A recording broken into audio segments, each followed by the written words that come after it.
Hola, bienvenido a Reflexiones, un programa diseñado para pensar. El día de hoy vamos a hablar de ¿te has fijado que ya no se habla de pecado? Tenemos una cita a leer que se encuentra en Romanos capítulo 3 versos del 10 al 12. Como está escrito, no hay justo ni aun uno, no hay quien entienda, no hay quien busque a Dios. Todos se desviaron, a una se hicieron inútiles, no hay quien haga lo bueno, no hay ni siquiera uno. Hoy en día en nuestras iglesias se han puesto muy de moda el que los pastores, el que los predicadores, ministros no hablen de pecado.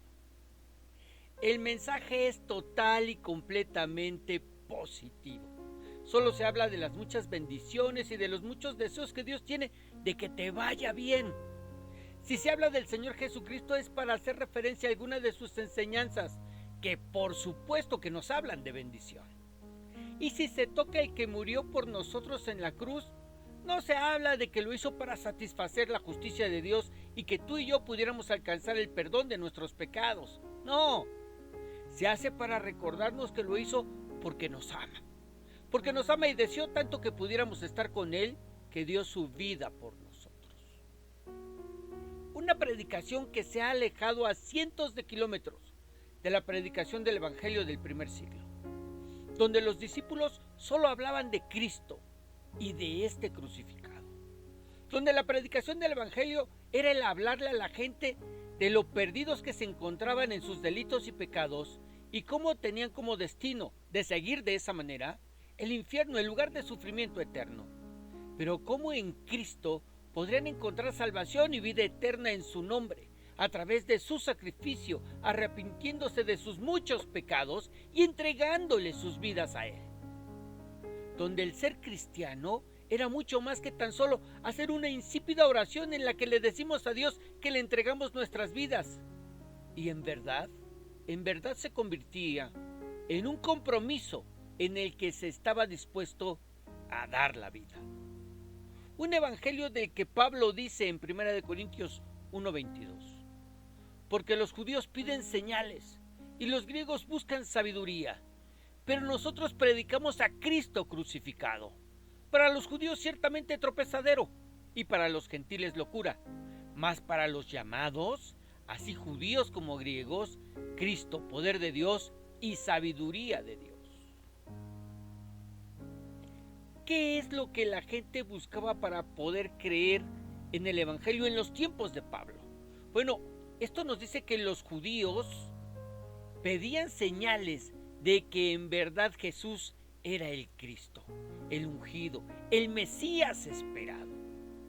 Y los griegos, amantes de la sabiduría, buscaban que Jesús fuera el epítome, el depositario de toda la sabiduría universal, trayendo sus respuestas a todas sus preguntas y satisfaciendo su pensamiento filosófico. Sin embargo, ¿qué hacía Pablo? Y es aquí donde tenemos y necesitamos poner especial atención. ¿Por qué? Porque si esto se hubiera dado el día de hoy, le aseguro que no faltarían alguno o algunos que estarían de acuerdo con satisfacer las interrogantes de los judíos y de los griegos. Y hubieran cambiado el mensaje de su predicación para hablarles a los judíos de cómo es que Jesús de Galilea, había cumplido en él todas y cada una de las señales que ellos necesitaban para creer. Y de la misma manera hubieran cambiado el mensaje del evangelio para que los griegos pudieran ver en Jesús, ese Jesús de Galilea, al filósofo, al erudito, al poseedor del conocimiento de todos los siglos en él. Algo así como si en nuestros días quisiéramos alcanzar a aquellos que militan en el movimiento LGTBIQ+, y para ello cambiáramos el mensaje del evangelio y lo hiciéramos todo incluyente.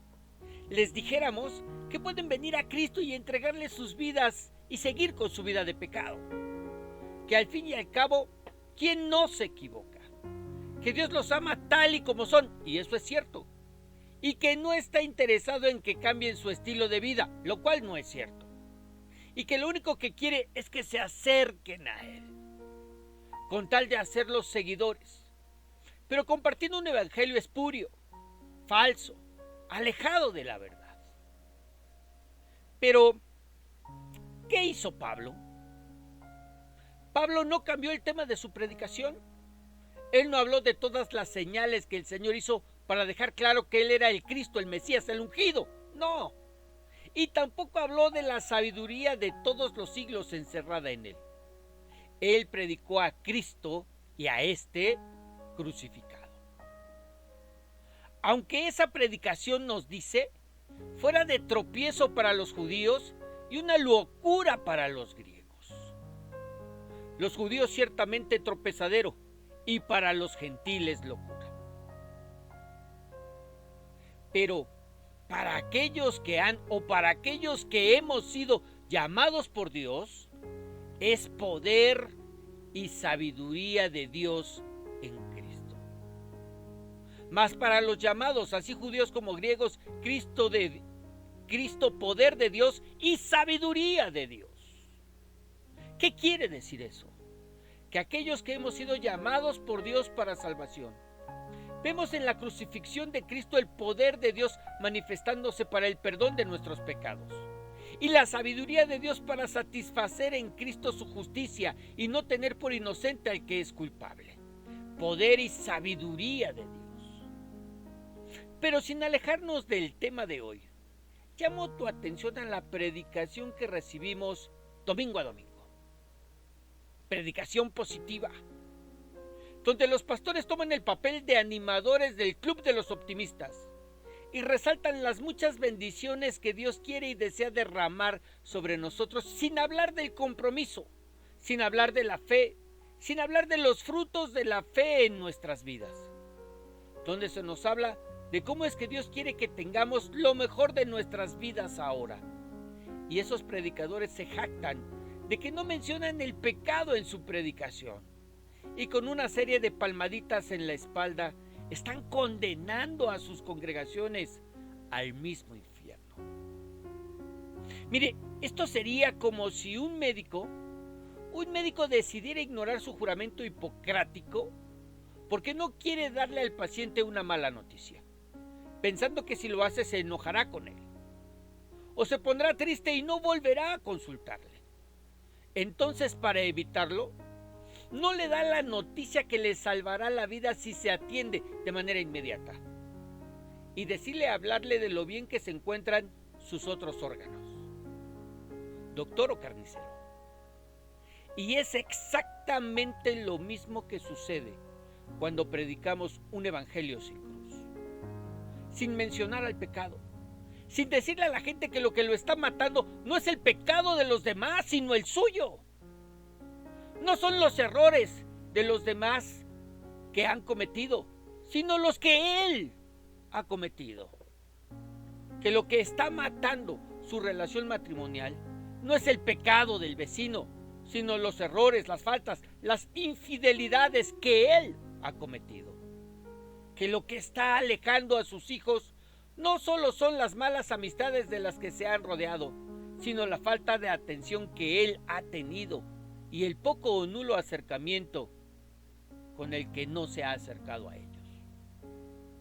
Que lo hace un mal trabajador no es el que le tengan envidia o lo rechacen por ser cristiano, sino que es un mal trabajador porque no hace su trabajo como debiera hacerlo, sin utilizar su tiempo de trabajo en otras cosas.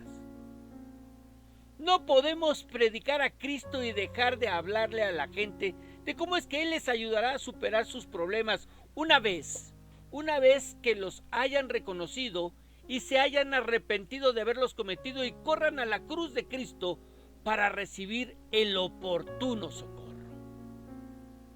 Hablemosle a la gente de su pecado y mostrémosles la manera en que Dios proporcionó la solución al mismo en la muerte de su Hijo.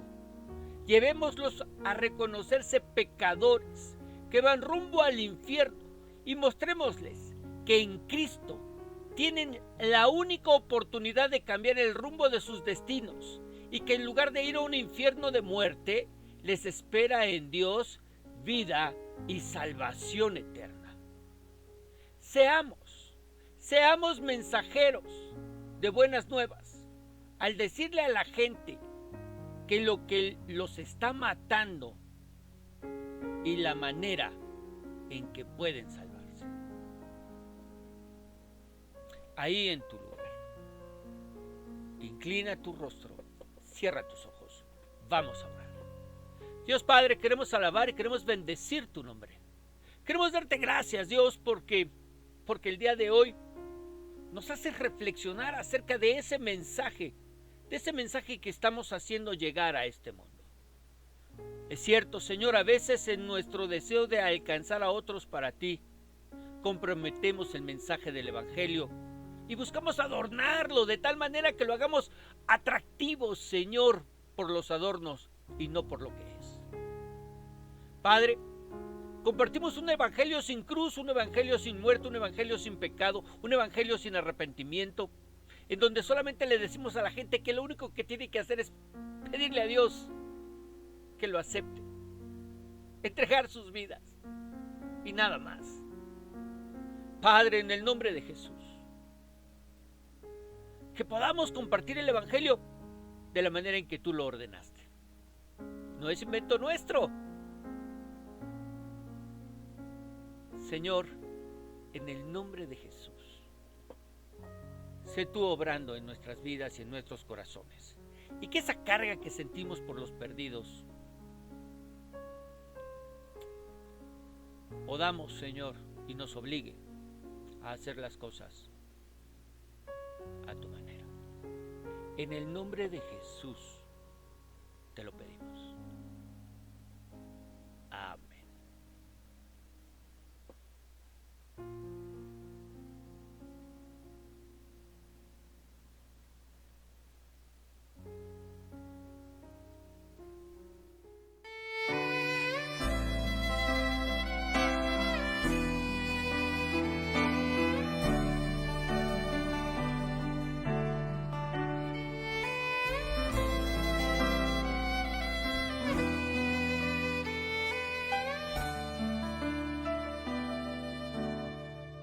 En Cristo está mi salvación, Él es mi fuerza, luz, canción, la roca eterna, fundación, firme en prueba y tentación, oh algo amor, profunda paz, la lucha cesa y el temor, mi esperanza y protección, en el amor de Cristo estoy.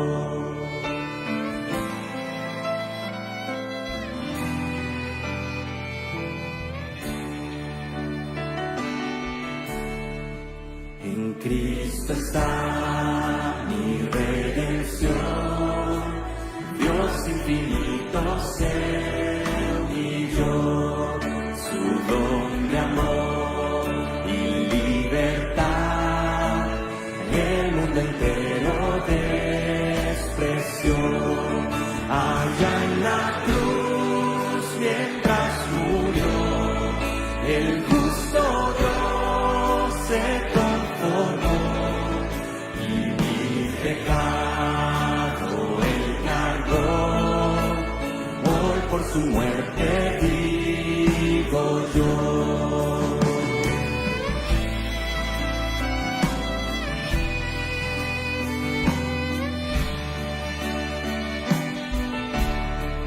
Fue sepultado al morir, la luz del mundo se apagó, mas con poder resucitó, de muerte él se levantó, glorioso Rey, el vencedor, de mi pecado me libró, pues suyo soy y mío es él, Dios con su sangre me compró.